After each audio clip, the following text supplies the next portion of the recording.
मी ज्या घरात राहायला गेलो त्या घरात रोज रात्री 1:30ला काहीतरी घडायचं. सुरुवातीला मला वाटलं योगायोग असेल, पण जेव्हा तीच वेळ तीच घटना सलग तिसऱ्यांदा घडली तेव्हा मला कळलं त्या घरात काहीतरी चुकतंय. आणि सगळ्यात भयानक गोष्ट म्हणजे ते मला पाहत होतं. सन 2004ची गोष्ट आहे. ठाणे जिल्ह्यात कोळीवाड्यात घडलेली. मी माझ्या छोट्याशा गारमेंटच्या कामासाठी तेथील चाळीत एक रूम भाड्याने घेतला होता. तो रूम आधीपासूनच माझ्या मनाला पटत नव्हता. कारण एकतर तो रूम खाडीलगतचा. संपूर्ण ठाणे जिल्ह्याचं सांडपाणी त्या खाडीत यायचं. खाडीला भरती आली की नको ती घाण पाहायला मिळणार. वरून त्या खाडीचा दुर्गंध न सांगितलेलेच बरे. तो रूम चाळीत अगदी टोकाचा, शेवटचा. गल्लीतील पायवाटेपासून थोडा खाली खोलगट. आणि त्या रूममध्ये एक प्रकारची भकास शांतता होती जी मनाला विचलित करत होती. विशेष म्हणजे तो रूम 3 वर्षांपासून बंद होता. ही गोष्ट मला माहितीच नव्हती.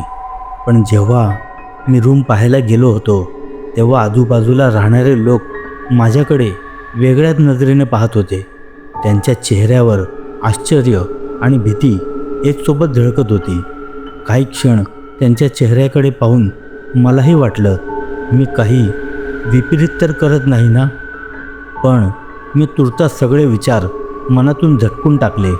एकतर अशा गजबजलेल्या शहरात भाड्याने रूम मिळणे आधीच कठीण. शिवाय या रूमचे डिपॉझिट आणि भाडे मला परवडणारे होते.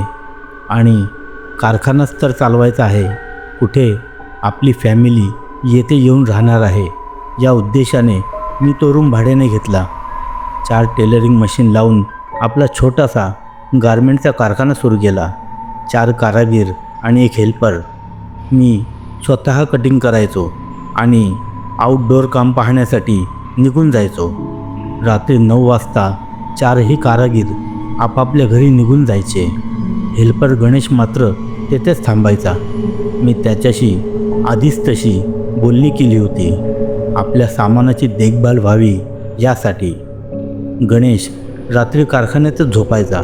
काही दिवस बरे निघून गेले, किंवा गणेशच्या ते लक्षात आलं नसेल असं म्हणा. एकदा रात्री गणेश अचानक भयंकर खोकल्यात जागा झाला. संपूर्ण खोलीत धूर पसरला होता आणि अचानक एका बाईची किंकाळी ऐकू आली. गणेश धडपडून उठला. त्याचं हृदय धडधडायला लागलं, कारण तो आवाज त्याच घरातील किचनमधून आला होता. गणेशने घड्याळाकडे पाहिलं. रात्रीचे 1:30 वाजले होते. त्याने भीतीचा आवंढा गिळला. माथ्यावरून घाम टपकत होता. तो तसाच थरथरत मागे किचनमध्ये गेला. पण किचनमध्ये काहीच नव्हतं. कसलाही मागमूस नाही. गणेशच्या जीवात जीव आला आणि तो स्वतःवरच हसला आणि मनाशीच म्हणाला, माणूस रात्री एकटा असला ना तर काही नसताना देखील घाबरतो. मी सकाळी आल्यावर त्याने ही गोष्ट मला सांगितली आणि तो खूप घाबरला होता हे देखील सांगितले. त्याची बोलण्याची पद्धत आणि चेहऱ्यावरील हावभाव पाहून मलाही हसू आले. मी म्हणालो, कदाचित आजूबाजूच्या घरात कुणाचा TV चालू असेल, त्यात असेल एखादा शॉट किंचाळण्याचा. मी एवढं बोललो तर खरं, पण एक विचार माझ्या मनात घर करून बसला. किंचाळण्याचा आवाज TV मधून आला हे लॉजिक बरोबर असू शकतं, पण तो धूर घरात कुठून आला? मी गहन विचारात पडलो. शंकेचं निरसन करण्यासाठी मी शेजाऱ्यांना विचारलं, पण शेजारी फक्त माझ्याकडे भयभीत नजरेने डोळे मोठे करून बघत होते. पण कुणीच काहीच बोलत नव्हते. मी त्यांना प्रश्नार्थक नजरेने पाहतच राहिलो, पण त्यांनी एक अवाक्षरसुद्धा आपल्या तोंडातून काढले नाही. मी निघून गेलो.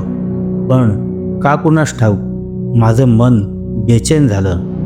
त्या घडलेल्या प्रसंगानंतर त्या घरातील किचनमध्ये बारीक सारीक हालचाली जाणवू लागल्या. सगळ्यांना वाटायचं उंदीर खडबड करत असेल. जवळपास 1 महिना उलटला आणि रात्री पुन्हा तोच प्रसंग अगदी जसाच्या तसाच घडला. संपूर्ण खोली धुराने भरली. गणेश भयंकर खोकलत जागा झाला आणि इतक्यात किचनमधून एका बाईची कर्णभेदी किंकाळी ऐकू आली. आता तर गणेशची पाचावर धारण बसली. त्याने थरथरत घड्याळाकडे पाहिलं. रात्रीचे बरोबर 1:30 वाजले होते. अगदी तोच प्रसंग जशाच्या तसा जणू रिवाइंड केला असावा. आता गणेश समजून चुकला. हा कुणाच्या टीव्हीचा आवाज नाही आणि कोणताही भास नाही. ही निव्वळ पॅरानॉर्मल ॲक्टिव्हिटीज आहे. यावेळी त्याची किचनमध्ये डोकावण्याची हिंमत झाली नाही. त्याने दाराला कुलूप लावलं आणि रिक्षा पकडून सरळ आपल्या घरी निघून गेला. मी सकाळी जेमतेम 8:45 वाजता पोहोचलो. पाहतो तर दाराला कुलूप. मी गणेशला फोन लावला. त्याने येतो म्हणून सांगितलं. त्याने आल्यावर घडलेला सगळा प्रसंग सांगितला. मी अंदाज बांधला. मागच्या वेळीही हा प्रसंग अमावस्येलाच घडला होता. म्हणजे त्या घरात नक्की अमावस्येलाच काहीतरी कांड झाला असावं. म्हणजे हे प्रकरण भुताटकीचं आहे. पण खरंच भूतं असतात का? माझं मन मलाच प्रश्न विचारू लागलं. मी विधा मनस्थितीत होतो. तरीही मी गणेशला सांगितलं, तू अमावस्येला इथे थांबू नकोस. तू तुझ्या घरी जा झोपायला आणि दुसऱ्या दिवशी सकाळी परत ये कामावर. गणेशने मान डोलावली. पण हे प्रकरण हळूहळू वाढतच गेलं. आमचा एक कारागीर होता, शब्बीर. तो संध्याकाळी लघुशंकेसाठी किचनमधील वॉशरूमला गेला. पण वॉशरूमचा दरवाजा खुलतच नव्हता.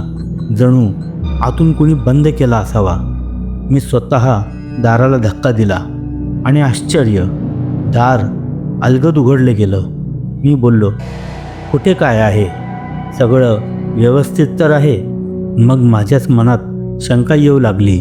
हा गणेश आणि हे कारागीर मिळून मला संभ्रमात टाकायचा प्रयत्न तर नाही ना करत? पण दुसरं मन लगेच म्हणू लागले, असं करून त्यांना काय मिळणार? त्यात त्यांचा काय फायदा? मीच बुचकळ्यात पडलो. असो, मी विचार सोडून दिला. काही दिवसांनी दुसरा कारागीर रमेशला वॉशरूममध्ये कुणीतरी आहे असं जाणवलं. त्याने सहज किचनमध्ये डोकावून पाहिलं. वॉशरूमचा दरवाजा हलकासा उघडा होता आणि त्या दाराच्या फटीतून साडीचा पदर दिसत होता. जणू आत कुणीतरी उभा आहे. पण रमेशने डोळे मिचकावून टक लावून पाहिले असता तेथे कुणीही नव्हतं. येतपर्यंत की त्याने वॉशरूमचा दरवाजा देखील उघडून पाहिला. पण काहीही नाही आणि कुणीही नाही. मी आल्यावर त्याने ही गोष्ट मला सांगितली. मी म्हणालो, तुमच्याबरोबरच असं का होतं? मला तर अजून कसलाच अनुभव आला नाही. तुमचंच मन तुम्हाला खात आहे म्हणून तुम्हाला भास होत आहेत. काही दिवस निघून गेले. पुन्हा अमावस्या आली. गणेश आज थांबणार नव्हता. तो आपल्या घरी जायला निघाला. मी सुद्धा विचार केला, एक दिवस कारखान्यात कुणी झोपलं नाही तर लगेच थोडी चोरी होणार आहे. मी सुद्धा त्याला जाऊ दिलं. पण काही वेळानंतर माझ्या डोक्यात अनापशनाप विचार घोंगावू लागले. गणेश निघून गेला. कारागीर तर आधीच निघून गेले. ते सगळे कारखान्यात भूत असल्याची वार्ता करत होते.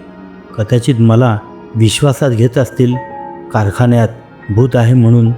म्हणजे मी घाबरून आपल्या सामानाची राखण करण्यासाठी अमावस्येला तेथे झोपायला जाऊ नये. याचा अर्थ आज रात्री कारखान्यात कुणीच नसणार. म्हणजे चोरांना चोरी करायला मोकळीक.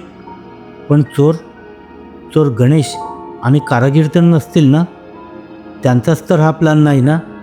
भूत असल्याचं नाटक करायचं आणि कुणी नाही पाहून चोरी करायची. मी पुन्हा विचार केला, लाखोंचा माल आहे. तर खरंच चोरी झाली तर खूप मोठं नुकसान होऊन संपूर्ण आयुष्य उद्ध्वस्त होईल. मी निर्णय घेतला, आज रात्री मीच कारखान्यावर झोपायला जातो. पण खरंच भूत असेल तर? माझं मन पुन्हा म्हणालं, भूते बिते काही नसतात.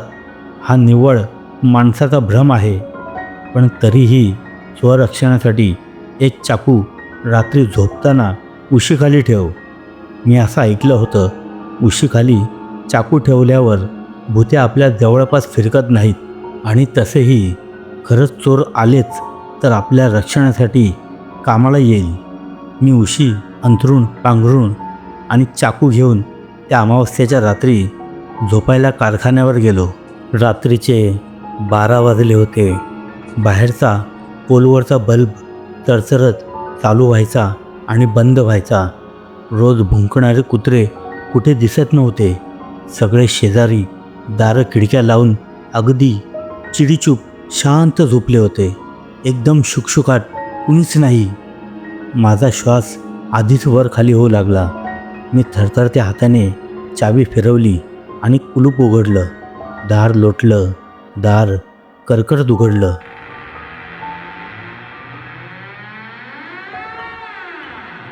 तो दार करकरण्याचा आवाज एखाद्या हॉरर फिल्मची आठवण करून देत होता.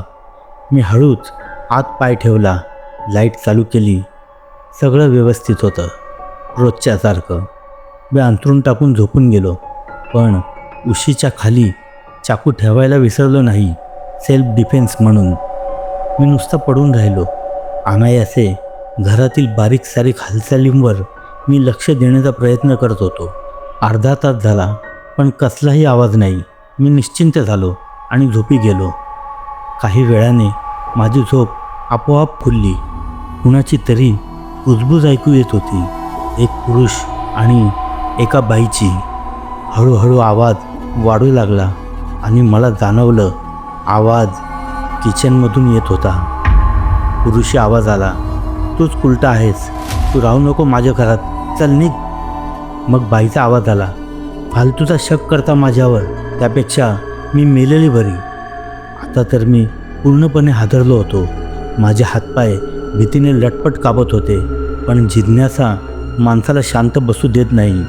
मी हळूच किचनमध्ये डोकावून पाहिलं आणि जे मी पाहिलं ती दहशत कायमची माझ्या मनावर कोरली गेली. त्या बाईने अख्खा रॉकेलचा कॅन स्वतःच्या डोक्यावर खाली केला. तिच्या नवऱ्याने तिला अडवण्याचा प्रयत्न केला, पण त्या प्रयत्नात त्याच्याही अंगावर रॉकेल सांडले. तिने काडीपेटी पेटवली. एक आगीचा भडका उडाला. ती तर जळालीच, पण तिला वाचवण्याच्या प्रयत्नात तिचा नवराही जळाला. संपूर्ण घर धुराने भरले. मला भयंकर खोकला लागला. इतक्यात तो माणूस ओरडत पेटत्या अंगाने धावत घराबाहेर निघून गेला आणि त्याने जाऊन खाडीत उडी घेतली. त्या बाईने एक कर्णकर्कश किंकाळी फोडली. तिची मृत्यूची किंकाळी इतकी भयानक होती की त्या आवाजाने कधी माझी शुद्ध हरपली मलाच कळले नाही. दुसऱ्या दिवशी सकाळी गणेश आणि कारागीर आले. दरवाजा सताड उघडा होता. त्यांनी माझ्या तोंडावर पाणी शिंपडून मला शुद्धीवर आणले, पण अजूनही माझं संपूर्ण शरीर थरथरत होतं. मी तात्काळ निर्णय घेतला, हे घर सोडायचं. एखादं दुसरं घर भाड्याने घेऊ, पण हे घर नको. मी मनाशी गाठ बांधली. घर भाडे थोडं जास्त असलं तरी चालेल, पण कमी भाडे असणारे घर नको. काय माहिती कमी भाडे असणाऱ्या घरात कोणती बला असेल. त्या रात्रीनंतर मी ते घर सोडलं, पण आजही रात्री 1:30ला कधीकधी माझी झोप मोडते आणि तोच प्रसंग मला पुन्हा पुन्हा आठवतो. तर मित्र हो, घर भाड्याने अथवा विकत घेताना नीट चौकशी करा. आणि विशेष म्हणजे जर का एखादं घर तुम्हाला स्वस्त दरात मिळत असेल तर समजून जा, एकतर त्या घरात कोणती तरी बला असेल अथवा ते घर फळत नसेल. व्हिडिओ आवडला असेल तर लाईक करा, शेअर करा. अशाच अंगावर काटा आणणाऱ्या भयकथा ऐकण्यासाठी, पाहण्यासाठी आमच्या हॉन्टेड व्हिलेज या यूट्यूब चॅनलला सबस्क्राईब करा. बेल आयकॉनला प्रेस करा, म्हणजे आमच्या नवीन व्हिडिओचे नोटिफिकेशन सगळ्यात आधी तुम्हाला मिळेल. व्हिडिओतील कोणती घटना तुम्हाला सगळ्यात जास्त चित्त थरारक वाटली ते कमेंट करून अवश्य कळवा. पुन्हा भेटू अशाच एखाद्या मनाला भेडसावणाऱ्या भयकथेत. संपूर्ण व्हिडिओ पाहिल्याबद्दल धन्यवाद.